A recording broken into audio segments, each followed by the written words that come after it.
Yan po ayan mga lods.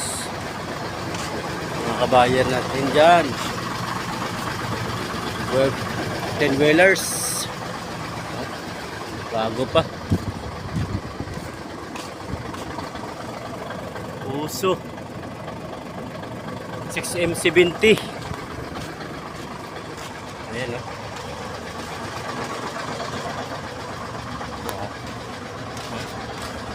Malinis pa yung chassis, so wala pang kalawang.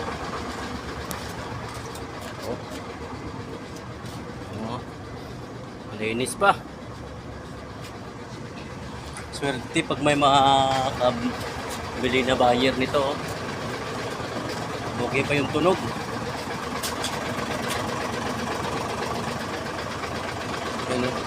Malaki yung mga gulong ng yung loob.